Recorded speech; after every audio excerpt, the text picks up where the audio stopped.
આકાશવાણી અમદાવાદ વડોદરા પ્રસ્તુત છે કાર્યક્રમ આજના અતિથિ.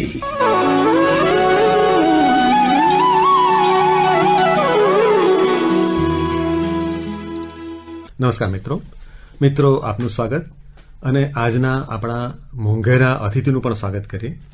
આજે સ્ટુડિયોઝમાં આપણા અતિથિ છે, આપણા મહેમાન છે ડોક્ટર નિલેશ દેસાઈ, જેઓ સ્પેસ એપ્લિકેશન સેન્ટરના ડાયરેક્ટર એટલે કે અંતરિક્ષ ઉપયોગ કેન્દ્રના ડાયરેક્ટર છે. સર, એક વૈજ્ઞાનિક તરીકે આપની નામ, આપનું કામ અમારા બધા શ્રોતાઓથી ખૂબ જ જાણીતું છે. આપ સ્ટુડિયોઝમાં આવ્યા એ બદલ આપનો આભાર. પણ આપણે આજે થોડી વિગતથી વાતો કરવી છે. હવે એક વૈજ્ઞાનિક તરીકે આપની જે ઓળખ બની એના પાયામાં હંમેશા સર આપણા બાળપણના વર્ષો હોય, આપણા શરૂઆતના અભ્યાસના વર્ષો હોય, તો એ વર્ષોની વાત આપણે જેને ફોર્મેટિવ યર્સ કહીએ છીએ સર, એની થોડી વાત કહેશો સર? એટલે મારું જયારે બાળપણ શરૂ થયું એ વખતે તો આ વખતે અત્યારે જે હોય છે એ પ્રમાણે કેજી કે જુનિયર કેજી, સિનિયર કેજી એ પ્રકારની પ્રથા તો હતી નહીં. બાલ મંદિરમાં જતા હતા અને બાલ મંદિરમાં તો રમવાનું હોય અને રમવામાં ચોકલેટો, લખોટીઓ એ બધું જે આપણા જે શિક્ષિકા હોય એ કરાવતા હોય. એટલે ત્યારથી થોડું ગણતરીમાં વધારે રસ પડવા માંડ્યો હતો કે ગણવું કે કેટલી ચોકલેટ મળી આપણને. અને એ આગળ કલ્મિનેટ થયું. મારા મધર સેન્ટ્રલ સ્કૂલમાં ટીચર હતા, એટલે ઓબ્વિયસલી અમે પણ એમાં દાખલ થયા ભણવા માટે.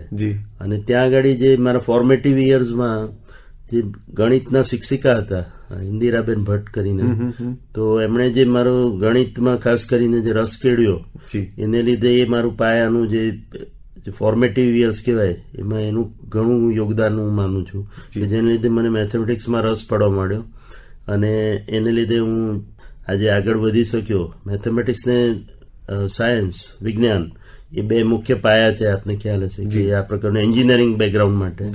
તો એ પાયો જે નખાયો એને માટે હું એક તો મારી જે કેન્દ્રીય વિદ્યાલય સ્કૂલ છે વલ્લભ વિદ્યાનગરમાં એને હું શ્રેય આપીશ. અને સાથે સાથે જે ત્યાંના શિક્ષકો હતા એ પ્રમાણિકતાથી અને એટલા રસપૂર્વક અમને ભણાવતા હતા એને લીધે જે પાયો નંખાયો ખાસ કરીને ગણિત અને વિજ્ઞાનનો, એ મને આગળ જતા એન્જિનિયરિંગ ક્ષેત્રે આગળ વધવામાં ખૂબ એનો ફાળો રહ્યો છે. સર, એટલે એક થોડું એ રીતે થાય કે એક વૈજ્ઞાનિક તરીકે આપની ઓળખ છે, અમે આપની એક છબી જે નિહાળી છે, પણ આપનું બાળપણ તો નોર્મલ જ હતું, એટલે લખોટીઓ, ચોકલેટ વચ્ચે જ બાળપણ વીત્યું હતું એવું આપણે કહી શકીએ. બાળપણ તો બધાનું એક સરખું જ હોય, પણ એમાં જે પાયો નખાયો હોય એને કારણે આખી એક ઓળખ બનતી હોય એવું આપણે કહી શકીએ. એવું કહી શકાય. અને બીજું એક કારણ એ પણ હોઈ શકે કે આપણે ખ્યાલ હશે કે કેન્દ્રીય વિદ્યાલયમાં અલગ અલગ પ્રકારના સ્ટુડન્ટ્સો એમાં આવતા હોય છે. ખાસ કરી કે એમાં જે કલ્ચરો છે એ કોસ્મોપોલિટન કલ્ચર હોય, કેમ કે એ સ્કૂલો બની છે સેન્ટ્રલ ગવર્મેન્ટના એમ્પ્લોઈઝ માટે, જેમની ઘણી વાર ટ્રાન્સફર થયા કરતી હોય છે. એટલે આપને જે આખું ભારત દેશની જે વિવિધતા છે એ આખી તમારા ક્લાસમાં પણ જોવા મળે.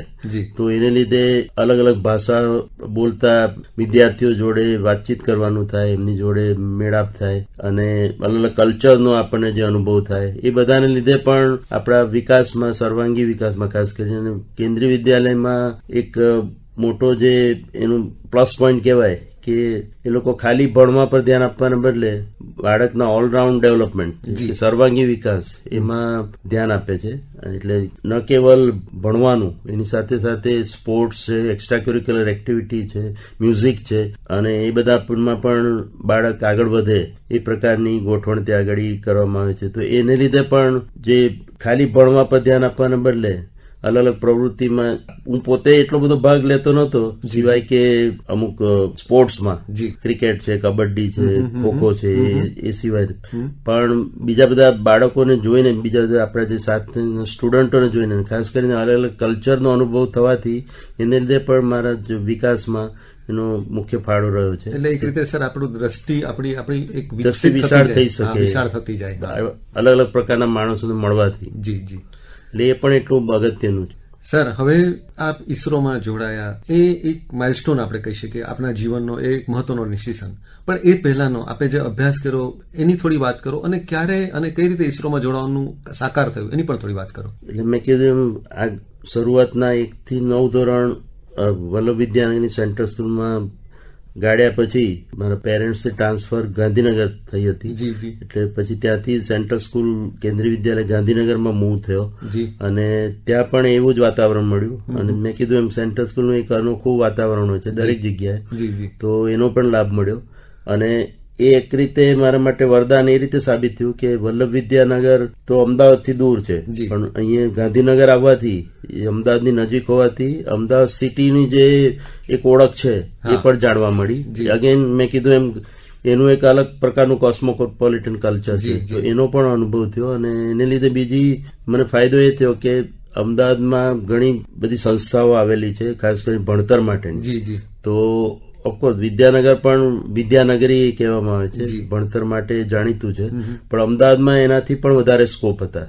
એટલે મારે જે એન્જિનિયરિંગમાં જવું હતું એ જવામાં ઘણી સરળતા પડી. અને ખાસ કરીને એ વખતે અમદાવાદની LD એન્જિનિયરિંગ કોલેજ નંબર 1 ગણાતી હતી આપણા ગુજરાતમાં, હજુ પણ ગણાય છે. તો એમાં એડમિશન મેળવવાનું એક મારું લક્ષ્ય હતું. જો IIT કે બીજી કોઈ નેશનલ સંસ્થામાં ના મળે તો ઓફકોર્સ IIT કે BITS કે એમાં મારું સિલેક્શન હતું. BITSમાં ફાર્મસી ઓફર થતું હતું, એટલે એ મેં લીધું નહીં. અને પછી અને ગાંધીનગરમાં રહેવાથી મેં કીધું એમ અમદાવાદની નજીક હોવાથી અલગ એક પ્રકારનો અનુભવ થયો. અને એને લીધે મારે જે 11th-12th નું જે ભણતર છે એમાં ઘણો ફાયદો થયો. એને લીધે જે 12thમાં ઓવરઓલ માર્ક્સ જે આપણું દિશા નક્કી કરે છે. એ વખતે તો એવું જ હતું કે 12thના માર્ક્સ ઉપરથી જ બધું નક્કી થાય છે. એ વખતે આવી બધી એન્ટ્રન્સ એક્ઝામ પણ હતી નહીં, એક્સેપ્ટ જે મેં કીધું એમ નેશનલ ઇન્સ્ટિટ્યૂટમાં જવા માટે IIT કે BITSમાં. તો એમાં મારું સિલેક્શન થયું નહીં. એટલે પછી ઓબ્વિયસલી નેક્સ્ટ ચોઇસ જે સ્ટેટની નંબર 1 કોલેજ કે યુનિવર્સિટી ગણાય એમાં એડમિશન લેવું. અને એમાં એડમિશન લેવા માટે ગાંધીનગરમાં રહેવાથી, અમદાવાદની નજીક રહેવાથી એ સરળતા પડી મને. અને એમાં મારું ફર્સ્ટ પ્રેફરન્સ મેં કીધું એમ એન્જિનિયરિંગ હતું. પણ એમાં એક કુતૂહલની વાત આપણને જણાવું કે હું ભણતો તો સેન્ટ્રલ સ્કૂલમાં. હવે એ વખતે ગુજરાત બોર્ડ અને સેન્ટ્રલ બોર્ડ એ બે પ્રકારના બોર્ડ હતા. અને એમાં જે ડિસ્ટ્રીબ્યુશન ઓફ સીટ્સ હતું એ જેટલા વિદ્યાર્થીઓ પરીક્ષામાં પાસ થાય 12thની એના પરથી એ રેશિયો નક્કી થતો. એટલે જનરલી 1:25 કે 1:30 આવતો હતો.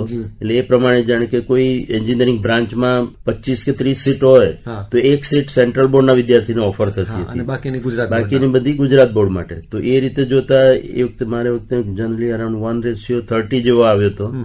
અને LD એન્જિનિયરિંગ કોલેજમાં ઇલેક્ટ્રોનિક્સ એન્જિનિયરિંગ અને અલગ અલગ બીજી એન્જિનિયરિંગમાં પણ લગભગ 30 સીટો હોય છે દરેક બ્રાન્ચમાં. એ વખતે આટલી બધી સીટો હતી નહીં. તો એક જ સીટ સેન્ટ્રલ બોર્ડ માટે હતી, રિઝર્વ જેને કહી શકાય. તો એમાં મેરિટ લિસ્ટ જે બન્યું, સેન્ટ્રલ બોર્ડનું અલગ મેરિટ લિસ્ટ બનતું હતું, સ્ટેટ બોર્ડનું અલગ. તો એમાં જો મારો પ્રથમ નંબર ના હોય, અને એ વખતે ઇલેક્ટ્રોનિક્સ એન્જિનિયરિંગ બ્રાન્ચ જસ્ટ ઉભરી રહી હતી અને નંબર 1 ગણાતી હતી, તો જો મારો ફર્સ્ટ રેન્ક ના આવે તો મને એડમિશન મળવાની શક્યતા ઘટી જાય. અને સૌભાગ્યવશ મારો નંબર 1 જ હતો ટોટલ માર્ક્સમાં. એ વખતે મેથ્સ અને સાયન્સના માર્ક્સ ગણાતા હતા, બીજા કોઈ માર્ક્સ ધ્યાનમાં લેવામાં આવતા નતા.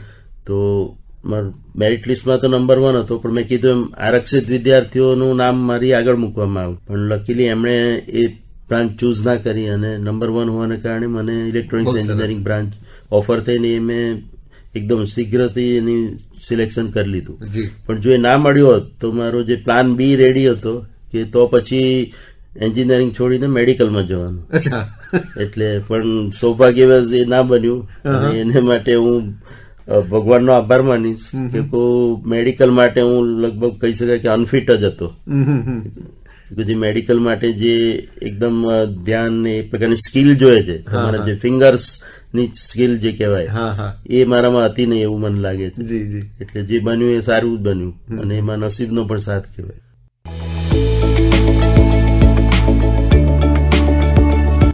તો મિત્રો, આપને યાદ અપાવી દઈએ કે આજના આપણા અતિથિ છે જાણીતા વૈજ્ઞાનિક ડોક્ટર નિલેશ દેસાઈ. સર, પછી ઈસરોમાં જોડાવાની વાતની થોડી વાત કરો. કઈ રીતે આપની પસંદગી થઈ, કઈ રીતે જોડાવાનું તમે નક્કી કર્યું, અને શરૂઆતના વર્ષોની વાત કરો. હવે મેં કીધું એમ કેન્દ્રીય વિદ્યાલયમાં ભણવાને લીધે જયારે મેં LD એન્જિનિયરિંગમાં પ્રવેશ લીધો તો પ્રથમ વર્ષમાં જે અમારા સબ્જેક્ટ હતા, ખાસ કરીને મેથેમેટિક્સ અને ફિઝિક્સ, તો એ અમે એના મોટા ભાગના જે એના ટોપિક્સ હતા એ 12th સેન્ટ્રલ બોર્ડમાં ભણી ચૂક્યા હતા, તો એનો મને ઘણો ફાયદો થયો. એટલે ક્લાસમાં સાહેબ શીખવાડે એ પહેલા જ હું એનો દાખલો ગણી લેતો હતો.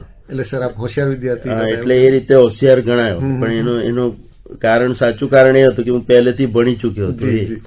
તો એને લીધે મારા ટીચર્સો પણ ઘણા ખુશ હતા કે આ બાળક સ્ટુડન્ટ બહુ હોશિયાર છે. તો એનો એક ફાયદો થયો. પહેલેથી થોડો આત્મવિશ્વાસ જે કહેવાય, કોન્ફિડન્સ વધવા માંડ્યો. અને એન્જિનિયરિંગના 4 વર્ષ તો જોતામાં પૂરા થઈ. અને એલડી એન્જિનિયરિંગ તો આપને ખ્યાલ જ છે કે વિદ્યાર્થીઓ ક્લાસની અંદર રહેવાના બદલે ક્લાસ બહાર વધારે દેખાય છે, પણ બધા હોશિયાર વિદ્યાર્થીઓ છે. એટલે એમને કોઈ દાડો પરીક્ષામાં કે એમની આવડતમાં કોઈ ફેર પડતો નથી. સારા શિક્ષકો હોય તો બધા લેક્ચર ભરતા જ હોય છે. બરોબર. શિક્ષક જો બરોબર ના હોય તો બધા વિદ્યાર્થીઓ બહાર નીકળી પડતા હોય. પણ એલડી એન્જિનિયરિંગ ફેમસ છે કે લીડરશીપ કલ્ટિવેટ કરવામાં. આપને ખ્યાલ જ હશે કે ઇવન પોલિટિકલ લીડરશીપ કે બીજી દરેક ક્ષેત્રની લીડરશીપ ગુજરાતમાં એલડી એન્જિનિયરિંગનું નામ ઘણું વિખ્યાત છે.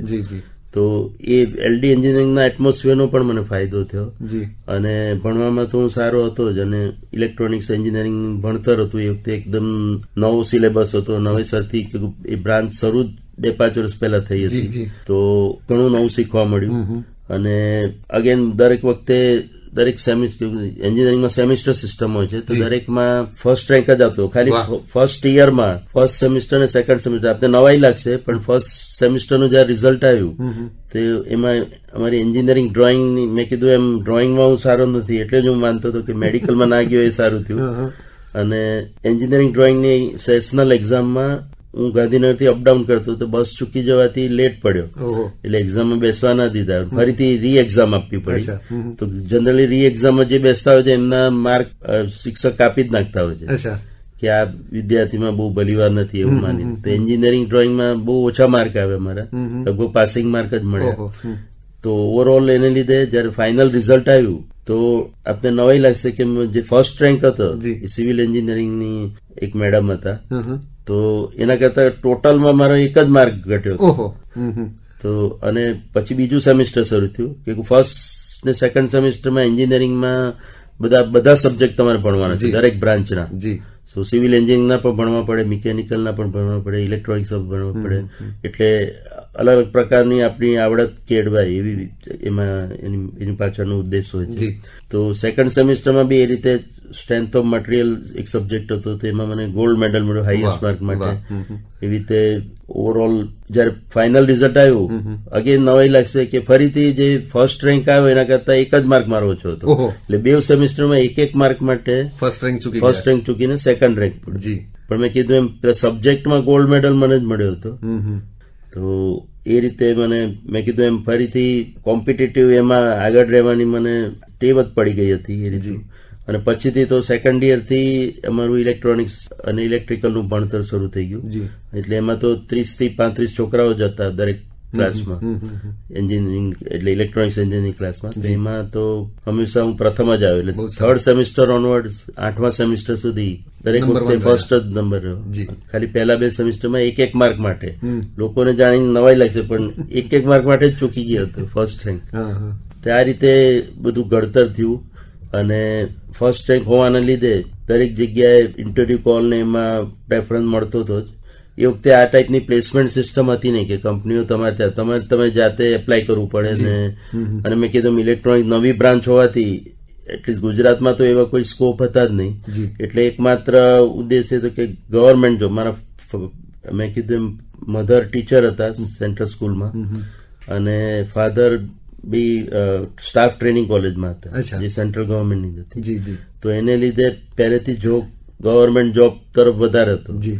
અને ગુજરાતમાં એ વખતે ઇસરો એ એક જ સંસ્થા હતી જે ઇલેક્ટ્રોનિક્સ બ્રાન્ચમાં જેને માટે સ્કોપ હોય.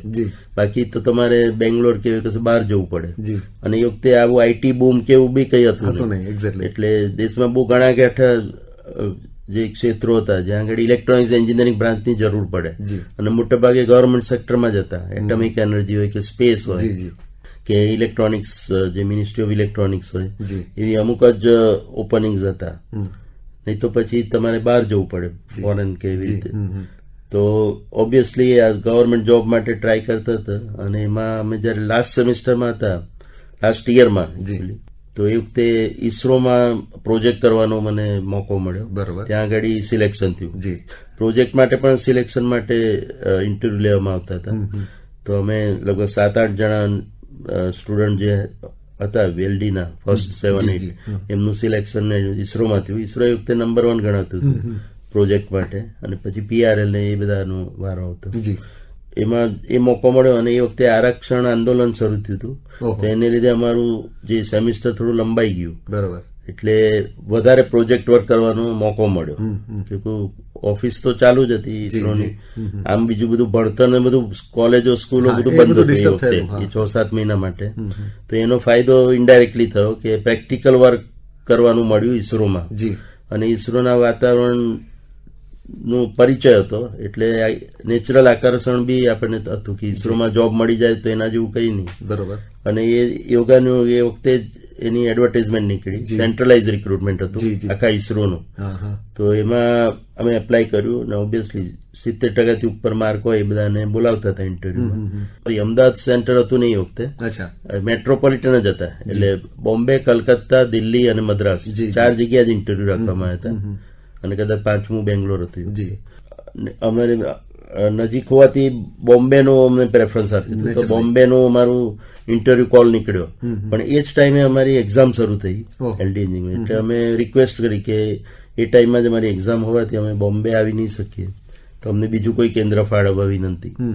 તો એ પછી મને દિલ્હી ફાળવવામાં આવ્યું. તો અમે બીજા 8-10 અમે જે સ્ટુડન્ટ હતા LD ના જ હતા બધા, એમને દિલ્હી ખાતે ઇન્ટરવ્યુ માટે બોલાવવામાં આવ્યા. પછી દિલ્હીમાં અમે 30મી, મને દિવસ બી યાદ છે, 30 જાન્યુઆરી એ દિવસે ગાંધીજીના શહીદ દિને ત્યાં આગળ ઇન્ટરવ્યુ હતો અમારો દિલ્હીમાં. ઇન્ટરવ્યુ બધા આપ્યો અને સારો ગયો ઇન્ટરવ્યુ. તો ફાઇનલી રિઝલ્ટ આવ્યું ત્યારે ખાલી હું એક જ સિલેક્ટ થયો. અને મે બી એનું કારણ એ હતું કે હું ટોપ રેન્કર હતો કદાચ, એટલે એકેડેમિક ટોપ 1 હો, ફર્સ્ટ હોવાને લીધે કદાચ મને મોકો મળ્યો હશે. બાકી બધા સ્ટુડન્ટ જતા બધા કઈ બહુ એમાં ફરક હતો નહીં, બધા યોગ્ય જ હતા દરેક. તો આ રીતે ઈસરોમાં સિલેક્શનનો મોકો મળ્યો. પણ એ વખતે હજુ અમારું 8મા સેમેસ્ટરની એક્ઝામ અને રિઝલ્ટ આવવું બાકી હતું. તો ફરી રિક્વેસ્ટ કરી કે હું જોઈન નહીં થઈ શકું, મને થોડો એક્સટેન્શન ટાઈમ આપો. તો એ એમ કરતા કરતા લગભગ બીજા 6 મહિના નીકળી ગયા. પરીક્ષા પહેલા તો થઈ, પરીક્ષાનું રિઝલ્ટ આવ્યું, એ પછી તમે જોડાઈ શકો કોઈ બી સેન્ટ્રલ ગવર્મેન્ટ ઓફિસમાં. તો એટલો વેઇટ કરવો પડ્યો, પણ આઈ એમ શ્યોર કે એ વેઇટ વર્થ હતો. અને ઈસરોમાં જ જોડાવું એવું મેં નક્કી કરી દીધું હતું. પછી થોડીક લાલચ થઈ કે હજુ આગળ ભણતર કરીએ, અને એ વખતે IIM નું ઘણી બોલબાલા હતી. તો મેનેજમેન્ટની એક્ઝામ આપી મેં, પણ IIM તો સિલેક્શન થવું અઘરું જ છે. અને એ વખતે તો ઘણી કોમ્પિટિશન હતી, અને આટલી બધી કોલેજો પણ નથી. તો એમાં તો સિલેક્ટ ના થયો, પણ BK સ્કૂલ ઓફ મેનેજમેન્ટમાં એડમિશન મળી ગયું. તો અને પેરેલલી ઈસરોની આ ઓફર તો હતી જ, એટલે ઈસરોમાં તો હું જોડાઈ ગયો. અને પેરેલલી અનુભવ લેવા કે મેનેજમેન્ટ કેવું છે એ ભણતર બી શરૂ કર્યું. અઠવાડિયું થયા પછી મારા ફાધર ને ઘણો ગુસ્સો આવ્યો, અને એ મને બીજા એના આગલા સોમવારે જયારે ફરી અઠવાડિયું પત્યું, મારા હાથ પકડીને મને ઈસરો મૂકી ગયા કે હવે તારે ઈસરો જ રહેવાનું છે, મેનેજમેન્ટને લાયક નથી તું, ટેકનિકલ કામ માટે જ સર્જાયો છે. એટલે એમણે જે મારા વતી નિર્ણય લઈ લીધો કે મેનેજમેન્ટમાં આપણું કોઈ બહુ સ્કોપ નથી. તો એ મને લાગે છે કે એ યોગ્ય ડિસિઝન હતું. અને એ રીતે પછી ઈસરોમાં જ એ દિવસ અને આજની તારીખ આખી જિંદગી ઈસરોમાં જ ગઈ. જે ગઠબંધન એ બંધાયું એ જીવનભર રહ્યું સર. એટલે થોડું આપણે લાઇટરોની વાત કરીએ તો આપે જે ગાડી ચૂકી ગયા એ ગાડીનો તો ચૂકવાનો આપને અફસોસ નથી, અને એક રીતે જોઈએ તો આપને કોઈ પ્રકારની પ્રતીક્ષા પણ ન કરવી પડી, કારણ કે મોટે ભાગે ગ્રેજ્યુએટ થાય પછી તમારે જોબ માટે અલગ અલગ જગ્યાએ એપ્લાય કરતા રહો, તમે પરીક્ષાઓ આપતા રહો અને તમને જોબ મળે. અહીંયા તો તમારું રિઝલ્ટ આવે પહેલા તમને એક સારી જોબ મળી ગઈ. સર, હવે ઈસરોની થોડી વાત આપણે ઈસરોની પણ વાત કરીએ, કારણ કે આપણે ખાસ કરીને આ પ્રસંગ આપણે એમને પણ સ્મરણ કરવાનું છે. તો સર, ઈસરોની શરૂઆતના વર્ષોની થોડી વાત કરો, એક સંસ્થા તરીકેના શરૂઆતના વર્ષોની વાત, અને ઈસરોએ આપણા રાષ્ટ્રના નિર્માણમાં જે યોગદાન આપ્યું છે એની પણ થોડી વાત કરો સર. તો મેં કીધું એ વખતે અમે પ્રોજેક્ટમાં ઈસરોમાં જતા હતા, તો એ ઈસરોના ફોર્મેટિવ યર્સ ગણી શકાય. ઓલ્ધો ઈસરોની સ્થાપના 1969 થઈ હતી, 15મી ઓગસ્ટે આવી રહી છે 15મી ઓગસ્ટ. તો ઈસરો જે શરૂઆતની પ્રવૃત્તિ છે એ એક જ એવી સંસ્થા છે અને હાલમાં વિશ્વમાં કે જે બધી જ પ્રવૃત્તિ એક જ અમ્બ્રેલા નીચે, એક જ છત્ર નીચે કરવામાં આવે છે. જેવી કે આપણે રોકેટ રિલેટેડ ડેવલપમેન્ટ, પછી સેટેલાઇટ ડેવલપમેન્ટ, પછી એનું પેલોડ રિલેટેડ ડેવલપમેન્ટ, પછી એનું એપ્લિકેશન્સ અને સ્પેસ સાયન્સ એક્સપ્લોરેશન. એટલે બધી જ પ્રવૃત્તિ જે ઘણી સંસ્થામાં અલગ અલગ સંસ્થાઓ કરતી હોય છે એને બદલે આપણે ત્યાં બધી જ પ્રકારની પ્રવૃત્તિ એક જ સંસ્થાની અંતર્ગત કરવામાં આવે છે. અને સેટેલાઇટ નિર્માણમાં પણ અલગ અલગ પ્રકારના સેટેલાઇટ છે, મેટ્રોલોજીકલ કે ઓશનોગ્રાફિક ઓબ્ઝર્વેશન હોય કે લેન્ડ રિલેટેડ ઓબ્ઝર્વેશન હોય. એટલે બધા જ પ્રકારના રિમોટ સેન્સિંગ જે આપણે પ્રયોગો છે આપણે સેટેલાઇટ દ્વારા માધ્યમથી કરીએ છીએ, એક જ સંસ્થામાં કરીએ છીએ. તો એ રીતે એક યુનિક સંસ્થા ગણી શકાય. પણ જયારે હું જોડાયો ત્યારે એના ઓલ્ધો 15 વર્ષ થઈ ગયા હતા, છતાં પણ એના ફોર્મેટિવ યર્સ જ ગણી શકાય કે કોઈ ઈસરો એવી કોઈ મેજર એચિવમેન્ટ કરી નથી. એટલે શરૂઆતનો જે સમય હતો એ આપણા રોકેટ્સ SLV, ASLV એને લોન્ચીસમાં કરવામાં ગયો અને વર્ષ 2 વર્ષમાં એક જ વાર લોન્ચ કરી શકતા હતા આપણે. એ શરૂઆતના વર્ષો હતા અને બધું આપણે જાતે જ કરવાનું હતું. પણ સારાભાઈ, જે વિક્રમ સારાભાઈ જે આપણા આના જનક ગણાય છે ભારતીય અંતરિક્ષ પ્રોગ્રામના, એમનો એક મુખ્ય એમનો શીખ હતી કે આદેશ હતો કહી શકાય કે આપણે સેટેલાઇટ ને એને રિલેટેડ ટેકનોલોજી રિસર્ચ કરવા માંગીએ છીએ તો પહેલા સેટેલાઇટ બનાવતા પહેલા કે બીજું કઈ કાર્ય કરતા પહેલા સેટેલાઇટનો ઉપયોગ કઈ રીતે કરવો એ શીખવું આપણે જરૂરી છે.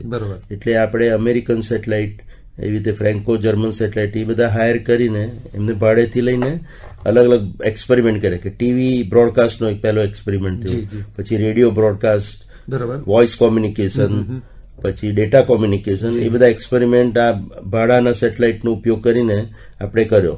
અને એમાં આપણા અમદાવાદનો સેન્ટર સ્પેસ એપ્લિકેશનનો મુખ્ય રોલ હતો. એનું નામ જ સ્પેસ એપ્લિકેશન સેન્ટર છે, અંતરિક્ષ ઉપયોગ કેન્દ્ર. કઈ રીતે ઉપયોગ કરવો.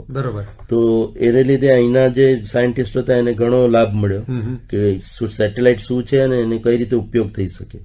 તો એ મેં કીધું એમ ફોર્મેટિવ યર્સ હતા. એ પછી આપણે કઈ રીતે, એટલે ફર્સ્ટ જનરેશન દરેક પ્રકારના સેટેલાઇટ આપણે ઇન્સેટ હોય, બીજા IRS એટલે એમાં આપણે વિદેશ સંસ્થાઓનો સહયોગ લઈને બનાવવાનું નક્કી કરવામાં આવ્યું. એટલે ઇન્સેટ સિરીઝનો આખો પહેલો ઓર્ડર 4 સેટેલાઇટનો અમેરિકાની ફોર્ડ એરોસ્પેસ એજન્સીને આપવામાં આવ્યો. તે રીતે રોકેટ ટેકનોલોજીમાં રશિયન ટેકનોલોજી અને ફ્રેન્ચ એન્જિન જે વિકાસ એન્જિન હતું, વાઇકિંગ એન્જિનનો યુઝ કરીને એનું ડેવલપમેન્ટ કરવું.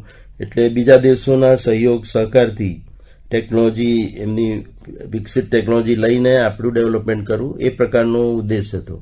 અને પછી જે ત્રીજો ફેઝ શરૂ થયો એમાં ઇન્ડિજિનસ ડેવલપમેન્ટ થયું. એટલે આ રીતે પહેલો જે મકસદ હતો શીખવું, સ્પેસ રિસર્ચ શું છે, ટેકનોલોજી શું છે એ વિશે જાણકારી મેળવી. સેકન્ડ ઉદ્દેશ કે કઈ રીતે વિદેશી સંસ્થાઓનો, વિદેશ આપણા મિત્રોનો મદદ લઈને આપણે સેટેલાઇટ છે કે રોકેટ છે એ બનાવવું. તો એ 2 ઉદ્દેશ પાર કર્યા પછી આપણે પોતાની જાતે કઈ રીતે બનાવી શકીએ આપણી અનોખી રીતે. તો એ ત્રીજો ફેઝ શરૂ થયો. અને લકીલી હું દાખલ થયો ત્યારે સેકન્ડ ફેઝ એની એમાં હતો કે વિદેશી સંસ્થાઓની મદદ લઈને આપણે સેટેલાઇટ ડેવલપમેન્ટ, પેલોડ ડેવલપમેન્ટ બધું શરૂ કરી દીધું. એટલે ઘણું શીખવા મળ્યું. ઇનિશિયલી મારું જે પ્લેસમેન્ટ હતું એ જે R&D મેં કીધું ત્રીજો ભાગ જે આપણે શરૂ કરવાનો હતો ઇનોવેટિવ એમાં હતું. એટલે માઇક્રોવેવ રડાર પ્રોગ્રામ, જે અગેન રોકેટ ટેકનોલોજી કોઈ દેશ બીજાને આપતો નથી. બધી ટેકનોલોજી, અમુક એન્જિન કેવું આપે તમને પણ એની ટેકનોલોજી ના આપે. એવી રીતે રડાર ટેકનોલોજી એક એવી વસ્તુ છે કે જે કોઈ બીજા દેશને આપતું નથી, કેમ કે એનો ડ્યુઅલ યુઝ ગણાય છે. એનો સ્ટ્રેટેજિક યુઝ પણ હોય છે, મિલિટરી યુઝ પણ હોય છે અને કોમર્શિયલ યુઝ પણ હોય છે. એટલે એ ટેકનોલોજી કોઈ એક દેશ બીજા દેશને આપતો નથી, પોતાનું ખાસ મિત્ર હોય તો પણ. તો રડાર ડેવલપમેન્ટનું ઈસરોએ નક્કી કર્યું હતું. એટલે મારું પ્લેસમેન્ટ એમાં થયું હતું શરૂઆતમાં.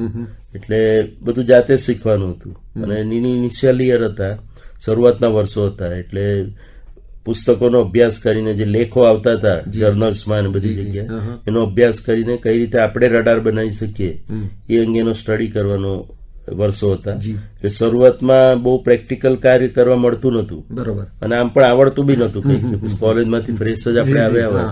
ઓફકોર્સ મને ઈસરોમાં 1 વર્ષ પ્રોજેક્ટ કરવાનો અનુભવ હતો, પણ છતાં પણ જે રડાર બનાવી શકું એટલું નોલેજ કે સ્કિલ હતી નહીં. એટલે ધીરે ધીરે એ બધું શીખવા મળ્યું. એટલે શરૂઆતના 5 થી 7 વર્ષ એમાં ગયા અને પછી પહેલી વાર અમે એરબોર્ન રડાર બનાવ્યું આ બધું શીખીને. એકચ્યુઅલી સરકાર પાસે પૈસા તો માંગ્યા હતા સેટેલાઇટ રડારના લગભગ 500 કરોડ. એ વખતે આપ ઇમેજિન કરી શકો 1986માં જયારે હું જોડાયો હતો ત્યારે બહુ મોટા પ્રોજેક્ટ રિપોર્ટ બન્યા હતા. પહેલા એક ઓપ્શન એ બી હતો કે રશિયા જોડે કોલોબરેશનમાં રડાર બનાવીએ. એની બી બહુ ઘણી મિટિંગ હતી પણ ફાઇનલી પ્રોપોઝલ બધી મૂકવામાં આવી હતી. સરકારે અમારો પ્રોજેક્ટ રિપોર્ટ જોયો, પછી એક કમિટી બનાવી જેણે સ્ટડી કર્યો. એમાં મેં કીધું એમ અમે યુરોપિયન સ્પેસ એજન્સીના રડાર પ્રોગ્રામ પર આધારિત આપણે પ્રોગ્રામ બનાવ્યો હતો અને લગભગ 500 કરોડનું બજેટ માંગ્યું હતું એ વખતે 1986માં. સરકારે રિપોર્ટ જોયો, કમિટીએ બધું સ્ટડી કર્યું અને પછી અમને આપણે નવાઈ લાગશે 500 કરોડ તો બાજુ પર રહ્યા, અમને 8 કરોડ આપવામાં આવ્યા અને એવું કીધું કે પહેલા તમે રડાર એક એરબોર્ન રડાર બનાવો, એટલે કે એરક્રાફ્ટમાં એને લઈ જઈને હવાઈ જહાજમાં એનો પ્રયોગ કરો, પછી આપણે સ્પેસ રડારની વાત કરીશું. એટલે જે શરૂઆતનો ઉત્સાહ હતો એકદમ ઠંડો પડી ગયો કે સીધું 500 કરોડ મળી જશે ને આપણે મોટી મોટી ટેકનોલોજી બનાવશું. 8 કરોડ અને એરક્રાફ્ટ રડાર બનાવવું ઘણું અઘરું હોય છે. આપને ખ્યાલ હશે જયારે એરોપ્લેન હવામાં ઉડે છે ત્યારે એમાં વાઇબ્રેશન ને બધું ઘણું થતું હોય છે, એટલે એની જે મુવમેન્ટ હોય સ્મૂથ નથી હોતી. તો એને લીધે આપણે રડાર જયારે ઓપરેટ કરીએ ત્યારે જે ડેટા કલેક્ટ કરીએ એ ડેટાનું ઘણું કરેક્શન કરવું પડે. આપણે એમાંથી ઇમેજ જનરેટ કરવી હોય તો એમાંથી ફોટોગ્રાફ જો જનરેટ કરવો હોય તો એનું ઘણું ડેટા પ્રોસેસિંગ ઘણું કરવું પડે. એટલે એ રીતે આપણું જે ટાસ્ક હતું એ ઘણું ડિફિકલ્ટ બની જાય. એટલે એ શરૂઆતની થોડી નિરાશા હતી કે સરકારે આપણી આટલી બધી મહેનત કરીને પ્રોજેક્ટ રિપોર્ટ બનાવ્યો પણ એનું તો એ 8 કરોડમાં મળ્યા, એમાંથી ઘણું શીખવા મળ્યું. મેં કીધું એમ એરક્રાફ્ટ રડાર બનાવવું વધારે અઘરું છે, તો નવી નવી ટેકનોલોજી શીખવા મળી, કઈ રીતે ડેટા એક્વિઝિશન કરી શકે, રડારનું પેલું ટ્રાન્સમીટર, રિસીવર, એન્ટેના અને ડેટા પ્રોસેસિંગ એ બધા સબસિસ્ટમો. જોકે હું તો ઇલેક્ટ્રોનિક્સ પાર્ટમાં હતો એટલે મારું major work data processing related અને ડેટા એક્વિઝિશન રિલેટેડ હતું. એટલે એકવાર રડારનું સિગ્નલ આપણને મળે પછી એને ડિજિટલમાં કન્વર્ટ કરીને એનું પ્રોસેસિંગ કરવું. અને મેં કીધું એમ એ પ્રોસેસિંગ કરીને ઇમેજ જનરેટ થાય, ફોટોગ્રાફ જનરેટ થાય, તો એ એક ટાસ્ક ઘણું અઘરું હતું. એટલે જે આખું સિસ્ટમ ડિઝાઇન અને પ્રોસેસિંગ એ બધાનો કોન્સેપ્ટ મને જાણવા મળ્યો. એટલે એ રીતે યોગ્ય થયું જે થયું કે શીખવા ઘણું મળ્યું. અને પેલો પ્રોજેક્ટ સક્સેસફુલ રહ્યો. આ પ્રોજેક્ટ એરક્રાફ્ટ રડાર પ્રોજેક્ટ ઘણો સક્સેસફુલ રહ્યો અને અમારા NRSC કેન્દ્ર ખાતે પોતાની એરક્રાફ્ટ પણ હતું ઇસરોનું. એટલે એમાં એનું ઇન્સ્ટોલ કરીને આખા દેશમાં અલગ અલગ જગ્યાએ અમે કેમ્પેન કરી, એર કેમ્પેન, અને એનો ડેટા કલેક્ટ કરીને એનું પ્રોસેસિંગ પછી ગ્રાઉન્ડ ઉપર કોમ્પ્યુટર દ્વારા કરીને બધી ઇમેજ જનરેટ કરી. અને એમાંનું એક એરક્રાફ્ટ પછી એકવાર અમારું રડાર કેમ્પેન પતી ગઈ પછી અમદાવાદથી હૈદરાબાદ જતું હતું પાછું, તો વાતાવરણના પ્રોબ્લેમને લીધે, ખરાબ વાતાવરણને કારણે અને પાયલટની ભૂલને કારણે એ વિમાન ક્રેશ પણ થઈ ગયું હતું અને એમાં પાયલટની દુર્ભાગ્યવશ ડેથ પણ થઈ ગઈ હતી. એટલે આપણે ખ્યાલ કે કેટલું ડિફિકલ્ટ ટાઈમ્સ હતા એ વખતે. એક્ઝેક્ટલી. એક તો નવી ટેકનોલોજી શીખવાની અને અમલ કરવાનો અને એમાં પછી આવી દુર્ઘટના થવી. એટલે તમારી સામે પડકારો વધતા. એટલે શરૂઆતના પડકારો ઘણા હતા, પણ આ શરૂઆતની રડારની સફળતા પછી સરકારને ખાતરી થઈ કે હવે આ ટીમ સક્ષમ છે પ્રોજેક્ટ કરવા માટે, અને એ પછી સેટેલાઇટ રડારનો પ્રોજેક્ટ સેન્કશન થયો.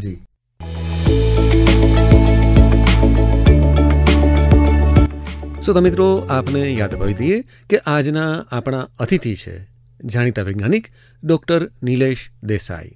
સર, હવે ખાસ કરીને આપણે ઇસરો અથવા તો સ્પેસ એપ્લિકેશન સેન્ટરની વાત કરીએ તો ઇન્સેટ ઉપગ્રહોની આખી જે શ્રેણી હતી એ આપણને યાદ આવે, અને ઇન્સેટ ઉપગ્રહોને કારણે આપણી જે કોમ્યુનિકેશન ટેકનોલોજીમાં એક આમૂળ પરિવર્તન આવ્યું આપણે કહી શકીએ. તો સર એ વાત થોડી કહેશો?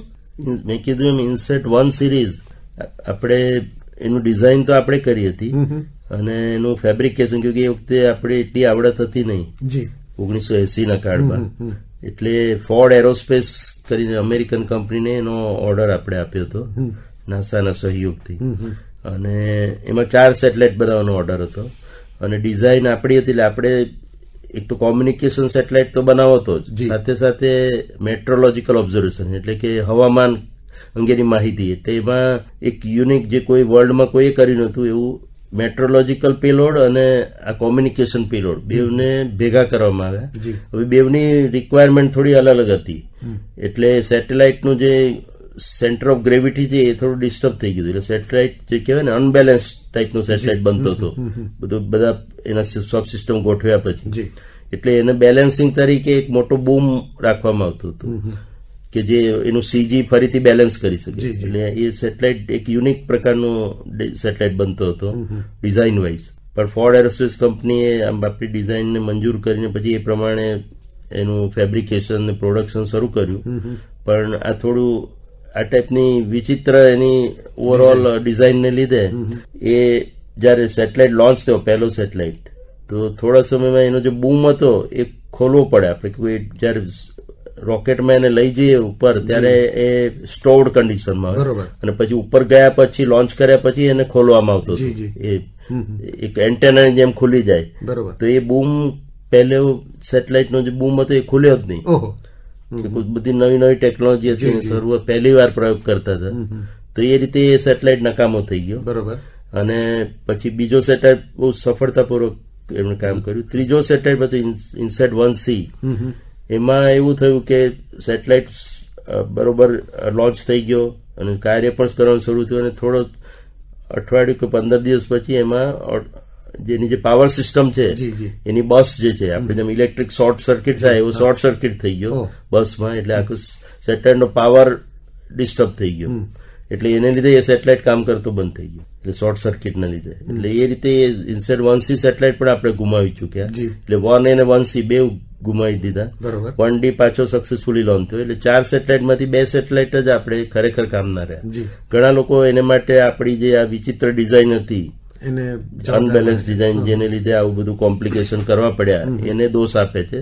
પણ એ તો આ પોસ્ટમોર્ટમ જેવી વાત થઈ. બરોબર. કે બધું 2 સેટેલાઇટ ચાલ્યા હતા, 2 ફેલ ગયા. એટલે એમાં ફેબ્રિકેશનના બી પ્રોબ્લેમ હોઈ શકે, ડિઝાઇનના બી હોઈ શકે, અલગ અલગ વસ્તુનું એનું કારણભૂત હોઈ શકે. સર, તો ઓવરઓલ આપણી જે કોમ્યુનિકેશન ક્રાંતિ આપણે જેને કહીએ કે એ જે એક રિવોલ્યુશન જે આવી એમાં ઈસરોની ભૂમિકા, ઈસરો અને સ્પેસ એપ્લિકેશન સેન્ટરની ભૂમિકા વિશે થોડી વાત કરો. એટલે મેં કીધું ઇનસેટ 1 સિરીઝ પછી આપણે એ વખતે આપણા એન્જિનિયરો ડિઝાઇન તો કરી હતી અને ટેસ્ટિંગ માટે એમને અમે અમેરિકા મોકલ્યા હતા ફોર્ડ એરોસ્પેસમાં ટેસ્ટિંગ અને ક્વોલિફિકેશન માટે. તો ઘણું શીખવા મળ્યું. એટલે પછી પાછા આવીને એ ટીમે ઇનસેટ 2 સિરીઝ ઓનવર્ડ બધું કામ આપણે ઇન્ડિજિનસલી જાતે જ કરવા માંડ્યા. તો મેં કીધું એમ એકવાર આપણા કંટ્રોલમાં બધું હતું એટલે સેટેલાઇટ લોન્ચ કરવાની ફ્રીક્વન્સી પણ વધી ગઈ. બરોબર. અને અલગ અલગ પ્રકારના સેટેલાઇટો આપણે લોન્ચ કર્યા એટલે આપણે જે ઓવરઓલ ટ્રાન્સપોન્ડર્સ જે હતા સ્પેસમાં એ વધતા ગયા. એક ટ્રાન્સપોન્ડર લગભગ 36 મેગાહર્ટ્ઝ બેન્ડવિડ્થ પ્રોવાઈડ કરે છે. એટલે અને આપણે ટીવી માટે લગભગ 3 થી 5 મેગાહર્ટ્ઝ ચેનલ બેન્ડવિડ્થ જોઈએ એક ચેનલ માટે. તો એ રીતે આપણે ટ્રાન્સપોન્ડરની સંખ્યા વધારવાથી આપણે ઓવરઓલ આપણે કીધું એમ કે ટીવી બ્રોડકાસ્ટ અને communication any number of channel વધતી ગઈ. એને લીધે આપણે કહી શકાય કે આપણા દેશમાં જે કોમ્યુનિકેશન ક્રાંતિ શરૂ થઈ કે આપણે એક જગ્યાથી બીજી જગ્યાએ વાતચીત કરી શકીએ છીએ, ડેટા ટ્રાન્સફર કરી શકીએ છીએ, વીસેટ ટર્મિનલ ઇન્સ્ટોલ કરીને કોમ્યુનિકેશન કરી શકીએ. ખાસ કરીને જયારે ડિઝાસ્ટર્સ આવે, આપદાઓ આવે, નૈસર્ગિક આપદાઓ, નેચરલ આપદાઓ, તે વખતે ફ્લડ આવે કે અર્થક્વેક આવે તો એ વખતે બધી આપણી ટેલિફોન લાઈનો બધું બંધ થઈ જાય. તો એ વખતે સેટેલાઇટ કોમ્યુનિકેશન દ્વારા આપણે કોમ્યુનિકેશન રિસ્ટોર કરી શકીએ. તો આ બધું આપણી જે સ્પેસ ટેકનોલોજીને લીધે એના જે ફાયદા છે એ આપણને થયા. અને એક કહી શકાય જેમ આપણે કીધું એમ કે કોમ્યુનિકેશન રિવોલ્યુશન આપણા દેશમાં શરૂ થયું કે જેને લીધે આપણે એક જગ્યાએથી બીજી જગ્યાએ કનેક્ટિવિટી બહુ સિમ્પલ બની ગઈ. જી, એક્ઝેક્ટલી.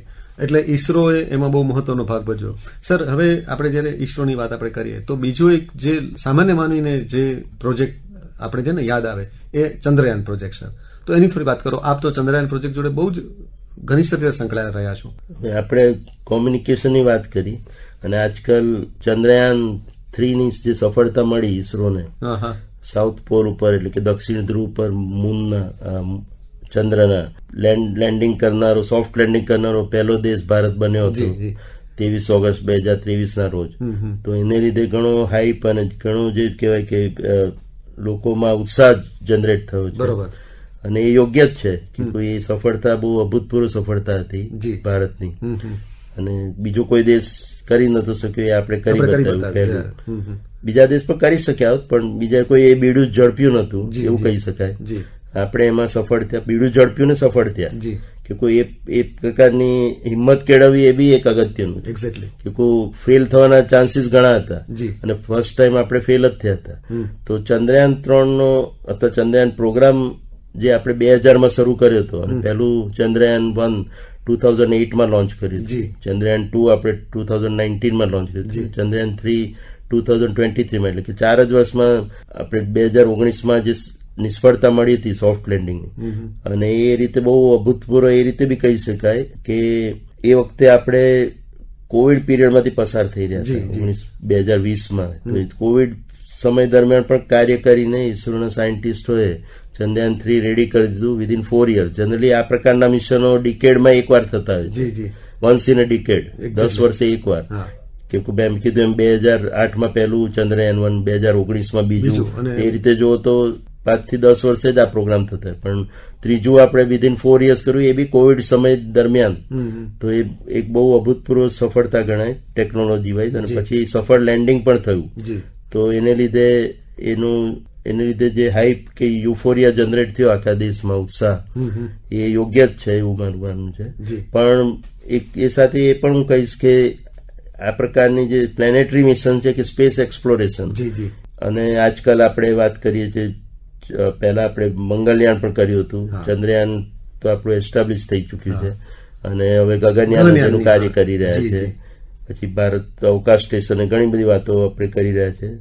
એ બધી પ્રવૃત્તિઓ લોકોને ઘણી ઉત્સાહિત કરે છે, ખાસ કરીને વિદ્યાર્થીઓને. બરોબર. પણ એ ઇસરોની માત્ર 20% પ્રવૃત્તિ જ છે. અચ્છા. રેસ્ટ 80% તો આપણે જે વાત કરીએ એમ communication, radar system, remote sensing, એ બધી પ્રવૃત્તિ બીજી 80% છે, જેને લીધે ડાયરેક્ટલી સામાન્ય માણસ અને સમાજને ફાયદો થાય. અને જે વિક્રમ સારાભાઈએ જે ઉદ્દેશથી ઇસરોની સ્થાપના કરી હતી કે we want to use space research and technology for the benefit of common man and society, કે સામાન્ય માણસ અને સમાજ માટે આપણે સ્પેસ રિસર્ચનો ઉપયોગ કરવાનો છે. તો એને આગળ વધારતા એ વિઝનને ઇસરો 80% પ્રવૃત્તિ એ બધી કરે છે. બીજી 20% ટેકનોલોજી એક્વિઝિશન જે કહેવાય, જે આ ટાઈપના પ્લેનેટરી એક્સપ્લોરેશન, જેમાં ચંદ્રયાન, મંગળયાન, ગગનયાન અને ભારત અવકાશ સ્ટેશન, તો એ બધી પ્રવૃત્તિ પણ જરૂરી છે. સારાભાઈ એ વખતે એવું કહ્યું હતું કે we don't want to compete with advance countries to go to moon or mars or put man in space. પણ એ વખતની વાત હતી. આજના સમયમાં ભારત જયારે એવી ઈચ્છા રાખે છે કે આપણે સુપર પાવર બનીએ, સુપર પાવર નહીં તો એટલીસ્ટ રિજનલ સુપર પાવર તો બનીએ, તો એ માટે આ બધી ટેકનોલોજી એક્વાયર કરવી ઘણી જરૂરી છે. અને મેં કીધું એમ કોઈ પણ તમારો ખાસ મિત્ર દેશ પણ તમને એ ટેકનોલોજી આપવાનો નથી. બરોબર. એ તમારે જાતે જ આત્મનિર્ભર બનીને શીખવી પડશે. તો એ દિશામાં ચંદ્રયાન, મંગળયાનની જે સફળતાઓ છે એ બહુ અભૂતપૂર્વ કહી શકાય, અને that will go long way in developing us as a technology country. Exactly.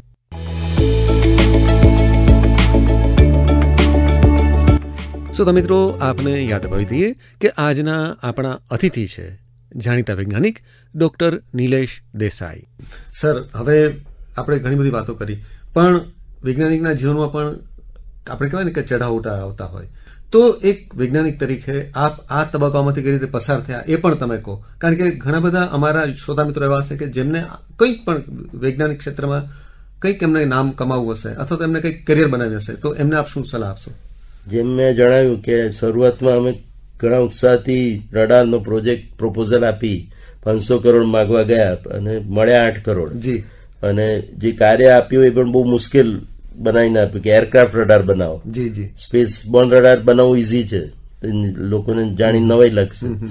તો એ એક પ્રકારની તમને નિરાશ કરે એવી ડિસિઝન હતું, પણ એમાંથી અમે શીખીને એમાંથી ઉત્સાહિત થઈને અમે કાર્ય કર્યું ને સફળતા મળી રડાર પ્રોજેક્ટમાં. અને રડારમાં આજે ભારત નંબર 1 ગણાય છે અમેરિકા અને રશિયાની સાથે. તો એ જે અમે પોતાનું જે ઇન્ડિજિનસ આખી ડિઝાઇન કરી એનો ફાળો એમાં મુખ્ય છે એવું હું કહી શકું. તો આ તો થઈ આ પ્રકારની જે સેટબેક્સ જે કહેવાય ડિસિઝનને કારણે, મેનેજમેન્ટ ડિસિઝનને કારણે. પણ એનાથી નિરાશ થવાની જરૂર નથી. એમાંથી શીખીને આગળ તો તમારો રસ્તો ઉલટો વધારે ક્લિયર થશે. પછી કોઈ અમને રડાર પ્રોજેક્ટ માટે પૈસા આપવાની આજ સુધી ના કહી નથી સરકારમાં, કે કોઈ એકવાર તમારી જે યોગ્યતા સાબિત કરો તો એ યોગ્યતા સાબિત કરવામાં એ ડિસિઝન ઘણો અમને ફાળો હતો. એવી રીતે મેં જણાવ્યું એમ કે ઘણા અમારા પ્રોજેક્ટ ફેલ બી ગયા છે. ચંદ્રયાન 2 ની નિષ્ફળતા જે આપણે સોફ્ટ લેન્ડિંગ ના કરી એનો ઉદાહરણ છે. એવી રીતે આપણો જે ઇનિશિયલ રોકેટ પ્રોગ્રામમાં એસએલવી માં આપણે નવાઈ લાગશે કે અબ્દુલ કલામ સાહેબને આપણે યાદ કરીએ છીએ as a rocket man of India, પણ એમના જે શરૂઆતના દિવસો હતા ઇસરોમાં ખાસ કરીને, પછી તો એમણે ઘણી સફળતા પ્રાપ્ત કરી, રાષ્ટ્રપતિ પણ બન્યા, પણ જે ઇસરોમાં એમનો પીરિયડ હતો એ દરમિયાન એમણે ઘણી નિષ્ફળતાઓ જોઈ, પણ એમનાથી ડગ્યા વગર એમણે જે નિરંતર કાર્ય કર્યું, એ જે ફાઉન્ડેશન નાખ્યું, એને લીધે આજે આપણું પીએસએલવી કે જીએસએલવી આટલું સક્સેસફુલ ગણાય.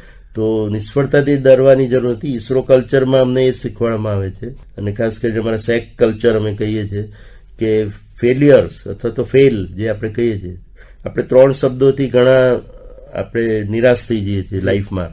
એક તો છે ફેલિયર અથવા ફેલ, બીજું છે નો, આપણને કોઈ ના કહી દે નો એ નથી ગમતું, ત્રીજું એન્ડ, કોઈ બી વસ્તુનો સમાપ્તિ આવે, એન્ડ કોઈ પ્રોજેક્ટની કે કોઈ બી વસ્તુની, તો પણ આપણને નથી ગમતું. તો એ ફેલ, નો અને એન્ડ ને અમે અલગ રીતે મૂલવીએ છીએ. કલામ સાહેબ પણ એક કહ્યું છે કે ફેલ એટલે ફર્સ્ટ એટેમ્પ્ટ ઇન લર્નિંગ, અમે એને એ રીતે જોઈએ છીએ. નો એટલે ના નહીં, પણ નેક્સ્ટ ઓપોર્ચ્યુનિટી. તમે કોઈ જોબની ઇન્ટરવ્યુ આપવા ગયા અને ના કહી દીધી, પણ બીજી ઓપોર્ચ્યુનિટી મળશે, નેક્સ્ટ ઓપોર્ચ્યુનિટી. ત્રીજું છે એન્ડ. એન્ડ મીન્સ એનો અંત આવી જતો નથી. એન્ડનો અર્થ છે કે એફર્ટ નેવર ડાઈઝ. એટલે તમે જે પ્રયત્નો કર્યા એટલી એ તો કશે જવાના નથી, એમાંથી શીખીને તમે આગળ વધી શકશો. તો આ 3 શબ્દો જે આપણે લાઈફમાં આપણને નિરાશ કરી દે છે, એને આ રીતે અમે મૂલવીએ છીએ. અને એ આખી જે શીખવા મળ્યું એ ઇસરોના અનુભવને લીધે જ હું કહી શકીશ કે આ 3 શબ્દો એ ઘણું આપણને નિરાશામાંથી બહાર કાઢવા માટે એ આપ્યું. તો આ મારું ઇસરો કલ્ચર છે, અને એમાં નિરાશાને બહુ સ્થાન છે નહીં. ઓફકોર્સ આપણને જે ટેમ્પરરી સેટબેક મળે એને લીધે માણસ નિરાશ થાય, એ તો ઓબ્વિયસ છે, બરોબર, પણ એમાંથી બહાર નીકળીને ફરીથી આપણે સ્ટ્રેન્થ ગેધર કરીને અને સિસ્ટમ આખી સપોર્ટ કરવા માટે રેડી જ હોય છે તમને, જો તમે પગલા આગળ લો તો. સર, આપણે વાતમાં એક બહુ સરસ મેસેજ પણ આપી દીધો. અંતમાં ગગનયાન પ્રોજેક્ટની અત્યારની જે પરિસ્થિતિ છે, અત્યારે આપણે ક્યાં છીએ એની વાત કહીને આપણે વાતને અટકાવીએ. સર, આપણે આ બધી વાતો કરી, એમાં ગગનયાન પ્રોજેક્ટ મેં કીધું એમ અમારા જે 20-25% જે ટેકનોલોજી એક્વિઝિશન પ્રોજેક્ટ છે એમાંનો એક ભાગ છે કે કોઈ બીજા દેશના લોકો ઉપર અવકાશમાં જઈને આવી ચુક્યા છે. એટલે કોઈ બી માણસ આપણને પ્રશ્ન કરી દે કે એમાં તમે નવું શું કરવાના. બરોબર, નવું એ કરવાના છે કે જે અત્યાર સુધી જાણે કે પહેલા આપણે રાકેશ શર્મા અથવા કલ્પના ચાવલા, સુનિતા વિલિયમ્સ આપણા ભારતીય છે, એ લોકો અવકાશમાં જઈ ચુક્યા છે, પણ એ બીજા વિદેશી યાનમાં ગયા હતા. એટલે આપણા માનનીય પ્રધાનમંત્રીશ્રીએ 2019માં રેડ ફોર્ટ પરથી, લાલ કિલ્લા પરથી 15મી ઓગસ્ટે જાહેર કર્યું હતું કે ભારત પોતાનું ગગનયાન બનાવશે, એટલે કે ભારતીયને આપણા પોતાના સ્વદેશી યાનમાં ઉપર લઈ જઈને સ્પેસની સફર કરાવશે 2 થી 7 દિવસ સુધી, અને પછી એને પાછો સફળતાપૂર્વક સેફલી ભારતની ધરતી પર જ એને લેન્ડિંગ થશે. તો આ ટોટલી ઇન્ડિજિનસ ટેકનોલોજીથી આપણા ભારતીયને ઉપર લઈ જઈને પાછો સેફલી લાવો, એ આ મુખ્ય ઉદ્દેશ છે આ ગગનયાન પ્રોગ્રામનો. તો 2019માં સરકારે લગભગ 10,000 કરોડ રૂપિયાનું બજેટ ફાળવ્યું હતું, અને અમે એનું કાર્ય શરૂ કર્યું. સાહેબે તો અમને સમય 3 વર્ષનો જ આપ્યો હતો કે 75મા વર્ષે ભારતની, એટલે કે 2022માં જયારે આપણે આપણું 75th એનિવર્સરી ઉજવીશું દેશની આઝાદીની, તો એ વખતે આપણું ગગનયાન સાકાર થઈ શક્યું હશે. તો બહુ જે કહેવાય કે મુશ્કેલ કાર્ય હતું, અને વચ્ચે આપને ખ્યાલ જ છે કે વચ્ચે કોવિડનો પીરિયડ આવી ગયો 2020-21માં, તો એને લીધે થોડી સેટબેક અવશ્ય થઈ હતી, પણ બધી જે ટેકનોલોજી એક્વિઝિશન છે એ બધું ચાલુ છે ઇસરોનું, અને હવે અમને પૂરી ખાતરી છે કે લગભગ નેક્સ્ટ 2 yearsની અંદર આપણે માનવીને સ્પેસમાં લઈ જઈશું, ભારતીયને. તો એ અંગેનું બધા કાર્યો ચાલુ છે, ટેકનોલોજી ડેવલપમેન્ટ બધા જ પોતાની રીતે થઈ રહ્યા છે, ભારત પાસે કે ઇસરો પાસે ટેકનોલોજી તો હતી જ, પણ એમાં જે મિસિંગ પાર્ટ જે હતો, ઇસરો એક એન્જિનિયરિંગ ટેકનોલોજી સેન્ટ્રિક ઓર્ગેનાઇઝેશન તરીકે વિખ્યાત છે.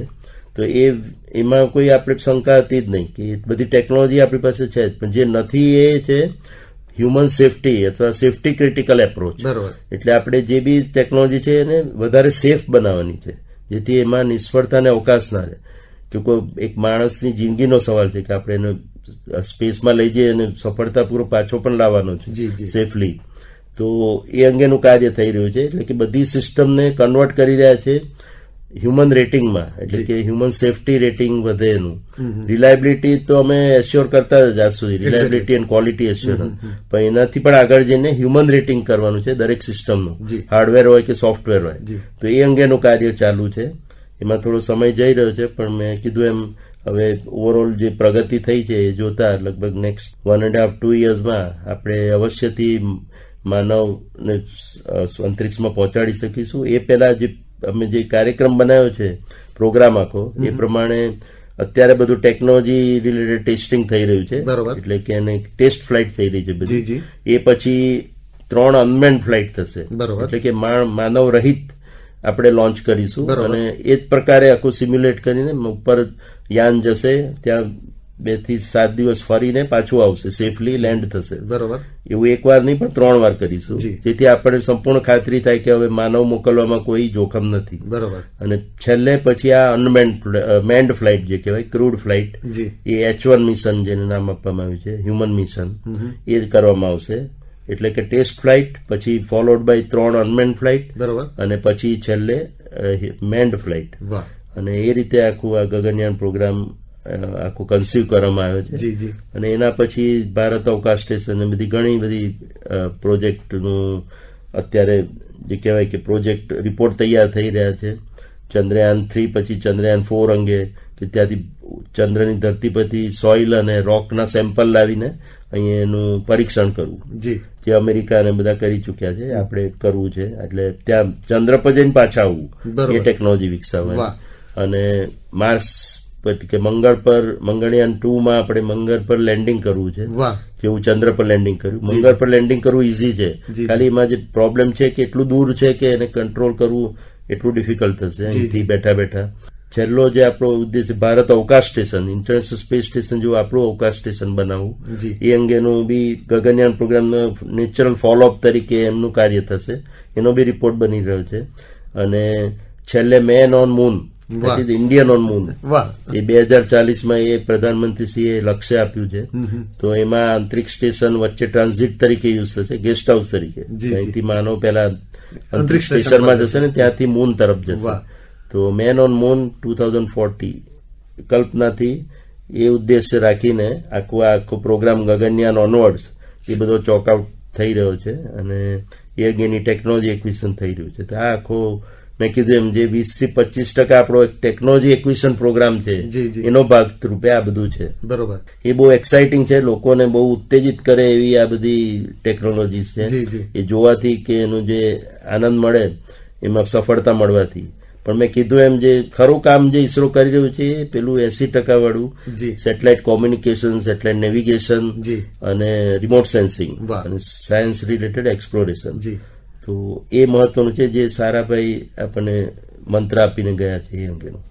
સર, એટલે આપણે એક રીતે જોઈએ તો કેટલા બધા હજારો વૈજ્ઞાનિકોએ જે પરિશ્રમ કર્યો એના ફળ આજે આપણે જે વિકસિત ભારતની આપણી જે કલ્પના છે એ સાકાર કરવામાં આ હજારો વૈજ્ઞાનિકોનો પરિશ્રમ, એમનું જે યોગદાન છે એ રહ્યું છે એવું આપણે કહી શકીએ. સર, તો ઇસરોના હવે પછીના જે પ્રોજેક્ટ છે એ માટે અમારા બધા વતી, આકાશવાણી વતી અને શ્રોતાઓ વતી આપને ખૂબ ખૂબ શુભેચ્છા. અને આપે બહુ જ મોકળા મને કેટલી બધી સરસ વાતો કરી, એમાંથી અમને પણ ઘણી બધી પ્રેરણા મળી. એ બદલ આપનો ખરા હૃદયથી આભાર અને ફરીવાર આપ સર્વેને વંદન અને આપ સર્વેને શુભેચ્છા. Sir, thank you very much. ધન્યવાદ. હમણાં જ આપ સાંભળી રહ્યા હતા કાર્યક્રમ આજના અતિથિ. પ્રસારણ આકાશવાણીના અમદાવાદ વડોદરા કેન્દ્ર પરથી કરવામાં આવ્યું.